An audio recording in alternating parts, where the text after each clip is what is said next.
Hello ಎಲ್ರಿಗೂ, ಎಲ್ಲರೂ ಹೇಗಿದ್ದೀರಾ? ಬನ್ನಿ, ಇವತ್ತು ನನ್ನ ಮನೇಲಿ ಮೈಸೂರು ಪಾಕ್ ಮಾಡ್ತಾಯಿದ್ದೀನಿ. ಹೇಗೆ ಬರುತ್ತೆ ಅಂತ ಗೊತ್ತಿಲ್ಲ, ನೋಡೋಣ. ಮೈಸೂರು ಪಾಕಿಗೆ ಬೇಕಾಗಿರೋದು ಇಲ್ಲಿ ಇಷ್ಟು ಈಸಿ ಅಲ್ಲ, 3 ಐಟಮು. ಒಂದು ತುಪ್ಪ ಬೇಕು, ಮತ್ತು ಸಕ್ಕರೆ ಬೇಕು, ಮತ್ತು ಕಡಲೆ ಹಿಟ್ಟು ಬೇಕು ಅಷ್ಟೇ. ಬಟ್ ಏನು ಜಾಸ್ತಿ ಏನು ಬೇಕಾಗಲ್ಲ.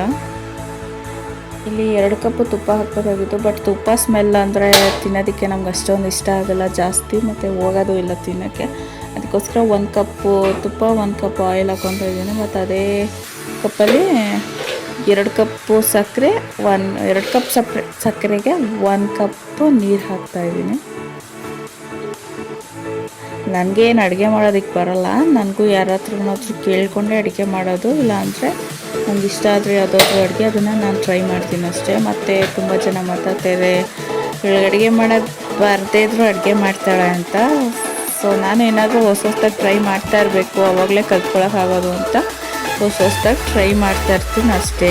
ಬರೋರ ಹತ್ರ ಕೇಳ್ಕೊಂಡು ಮಾಡ್ತೀನಿ. ಇಲ್ಲಾಂದರೆ ಯಾರಾದರೂ ವಿಡಿಯೋ ಹಾಕಿದ್ರೆ ಅವ್ರ ಹತ್ರ ನೋಡಿ ನಾನು ಟ್ರೈ ಮಾಡ್ತೀನಿ ಮನೇಲಿ ಹೇಗೆ ಬರುತ್ತೆ ಏನು ಅಂತ ಅಷ್ಟೇ. ಬೈಕೊಳ್ಳೋರು ಏನು ಬೇಕಾದರೂ ಬೈಕೊಳ್ಳಿ, ಹುರ್ಕೊಳ್ಳೋರು ಹುರ್ಕೊಳ್ಳಿ. ಬಟ್ ನನಗೂ ಏನು ಅಷ್ಟೊಂದು ಅಡುಗೆ ಮಾಡೋಕ್ಕೆ ಬರೋಲ್ಲ, ಅದು ನನಗೆ ಗೊತ್ತು. ಯಾವುದ್ಯಾವುದೆಲ್ಲ ಮಾಡ್ತೀನಿ ಓನಾಗಿ ಅದನ್ನು ನಾನು ಮಾಡಿ ಹಾಕ್ತೀನಿ. ಯಾವ್ದು ಬರೋಲ್ಲ ಅದನ್ನು ನೋಡಿ ನಾನು ಕಲ್ತ್ಕೊಂಡು ನಾನು ಟ್ರೈ ಮಾಡೋದಕ್ಕೋಸ್ಕರ ಅಂತಲೇ ಹಾಕ್ತೀನಿ. ಎಲ್ಲರೂ ಏನು ಹುಟ್ಟಾನೆ ಕಲ್ತ್ಕೊಂಡು ಬಂದಿರಲ್ಲ ಅಲ್ವಾ. ಸೊ ನಾನು ಹಾಗೆ ಟ್ರೈ ಮಾಡ್ತೀನಿ. ಚೆನ್ನಾಗಿ ಬಂದರೆ ಚೆನ್ನಾಗಿದೆ ಅಂತ ಹೇಳ್ತೀನಿ, ಮಾಡಿಬಿಟ್ಟು ಅಷ್ಟೇ. ಇಲ್ಲಿ ಸಕ್ಕರೆ 1 ಎಳೆ ಪಾಕ ಬರ್ಸ್ಕೋಬೇಕು.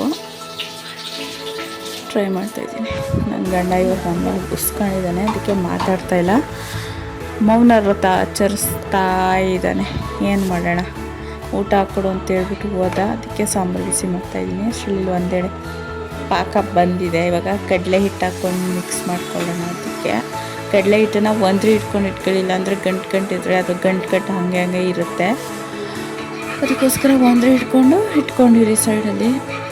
ಮತ್ತು ಇದು ಏನೊಂದು ಪ್ರಾಬ್ಲಮ್ಮು, ಏನು ಕಷ್ಟ ಮೈಸೂರು ಪಾಕ್ ಮಾಡೋದು ಅಂತ ಕೈ ಬಿಡ್ದಂಗೆ ತಿರುಗಿಸ್ತಾನೇ ಇರಬೇಕು. ಅದೊಂದೇ ಕಷ್ಟ ಇದರಲ್ಲಿ, ಬೇರೆ ಏನೂ ಕಷ್ಟ ಇಲ್ಲ. ಎಲ್ಲ ಈಸಿಯಾಗಿ ಮನೇಲಿರೋ ಐಟಮಲ್ಲೇ ಮಾಡಿಬಿಡ್ಬೋದು. ಮೈಸೂರು ಪಾಕ್ ಅಷ್ಟು ಈಸಿ ಇದೆ. ಬಟ್ ಕೈ ಬಿಡ್ದಂಗೆ ತಿರುಗಿಸ್ಬೇಕಲ್ಲ, ಅದೊಂದೇ ಕಷ್ಟ. ಕೈ ನೋವು ಬಂದ್ಬಿಡುತ್ತೆ. 20 ನಿಮಿಷ ಕಂಟಿನ್ಯೂಸ್ ಕೈ ತಿರುಗಿಸ್ತಾನೆ ಇರಬೇಕು. ಆ ಕಡಲೆ ಹಿಟ್ಟೆಲ್ಲ ಬೇಯಬೇಕಲ್ಲ ಚೆನ್ನಾಗಿ. ತುಂಬ ಸೆಕೆ ಆಗಿಬಿಟ್ಟು ಬೇವ್ರು ಬೇರೆ ಬರ್ತಾಯಿತ್ತು. ಅಡುಗೆ ಮನೇಲಿ ಫ್ಯಾನ್ ಇತ್ತು ಚೆನ್ನಾಗಿರ್ತಿತ್ತು ಅನಿಸುತ್ತೆ. ಅಷ್ಟು ಸೆಕೆ ಇದೆ ಅಡುಗೆ ಮನೇಲಿ, ನಿಂತ್ಕೊಳ್ಳೋದಕ್ಕೆ ಆಗಲ್ಲಪ್ಪ.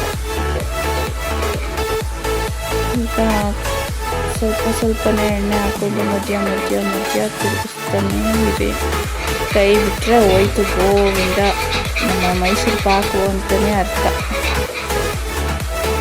ಆಯಿಲೆಲ್ಲ ಚೆನ್ನಾಗಿ ಹೀರ್ಕೊಂಡ್ಮೇಲೆ ಆಮೇಲೆ ಹಾಕ್ಕೋಬೇಕು ಎಣ್ಣೆನ.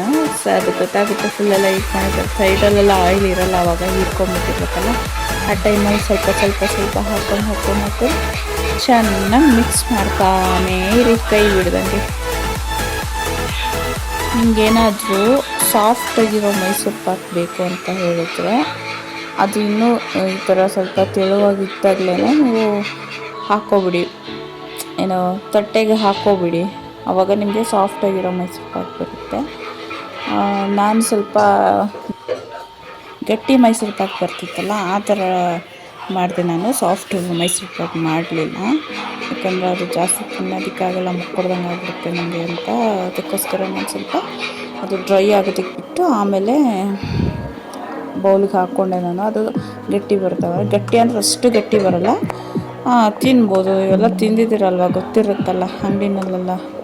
ಸೊ ಆ ಥರ ಮೈಸೂರು ಪಾಕ್. ಬಟ್ ನಾನು ಬಾಕ್ಸಲ್ಲಿ ಹಾಕಿದ್ದಕ್ಕೆ ಶೇಪ್ ಕಟ್ ಮಾಡೋದಕ್ಕೆ ಸರಿಗೆ ಬಂದಿಲ್ಲ. ನೀವು ತಟ್ಟೆನಲ್ಲೇ ಹಾಕ್ಕೊಡಿ, ಚಿಕ್ಕ ತಟ್ಟೆ ಇದ್ದರೆ ಶೇಪ್ ನೀಟಾಗಿ ಬಾಕ್ಸ್ ಟೈಪಲ್ಲಿ ಕಟ್ ಮಾಡ್ಕೊಬೋದು. ನಾನು ಬಾಕ್ಸಲ್ಲಿ ಹಾಕಿರೋದಕ್ಕೆ ಈ ರೇಂಜ್ಗೆ ಯಾವ್ಯಾವ ಥರನೋ ಬಂದ್ಬಿಟ್ಟಿದೆ ಶೇಪು. ಬಟ್ ಚೆನ್ನಾಗಾಗಿತ್ತು, ಗಟ್ಟಿ ಏನಾಗಿಲ್ಲ, ಸಾಫ್ಟಾಗೇ ಇತ್ತು. Thank you for watching.